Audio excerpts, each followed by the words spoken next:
Anita Basu, let's start with you.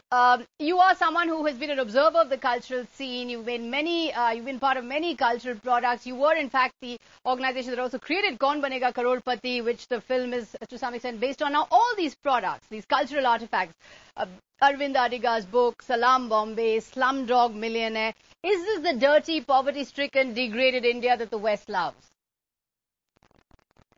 I think we've been terribly oversensitive about these things, and I think we need to get a little reality check on our environment, on what we are surrounded by. And I think what Danny has done is really created a piece of art. And I think if we rise above the poverty bit and see it as a piece of art, I think we need to do that. We really need to do that. And then the other thing is that at the end of the day, it is the triumph of an individual and human spirit. I think collectively we are going through the worst time in our country in terms of terrorism, in terms of the economic downslide. We need, a feel-good film. And that's exactly what this film is telling us. And I did, get to see the film in Dubai. And yes, it is a, gut-wrenching film. But when I was watching it, believe me, I wasn't actually looking at it from an, from an India perspective. I was looking at it as a piece of art, a film that brought together so many, things. I mean, I think it was great human drama. I think it was a terrific story, the way it was presented. Particularly for us, it is based on Kaun Banega Crorepati, or the Millionaire Show. And what was the Millionaire Show about? It wasn't just a quiz game show. It was about at the end of the day, triumph of the underdog. So you're saying at the end of the day, it's a great movie. It's a very good film, and it deserves the accolades that it's getting. Simon Daly, let me get you in here. Do you feel that Indians are very oversensitive about this? That foreigners are always trying to bring down India? They're not trying to look at the positive side of India. That there's a lot of cultural oversensitivity. Well, there is cultural sensitivity. I mean, maybe there's good reasons for that given the colonial history, but there's clearly sensitivity. One thing that's important here is I think Indians should realize there's an incredible explosion of interest in India in the West at the moment. And Reuters reflects that. We're hiring people all the time to reflect this explosion of interest. We have a Bollywood reporter that we didn't have before. From sport to business to politics to everything, people want to know about India.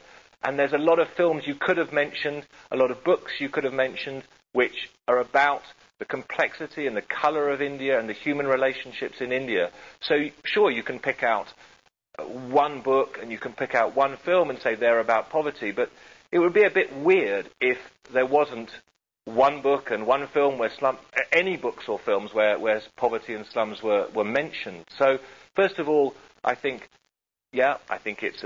I haven't seen the film. I've read Q&A, but I haven't seen the film. I'm waiting to see it in the cinema. But I think it is probably a film about hope. But yeah, I think if people think that this film is in any way a reflection of a Western bias, a Western delight in Indian poverty, yes, I think if people think that, maybe they are being a little bit oversensitive.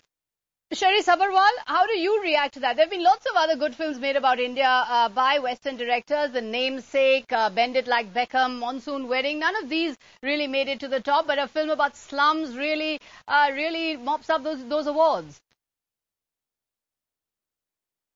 I genuinely feel that, yes, when they say that this is, we were being oversensitive, not really. We are just stating the facts.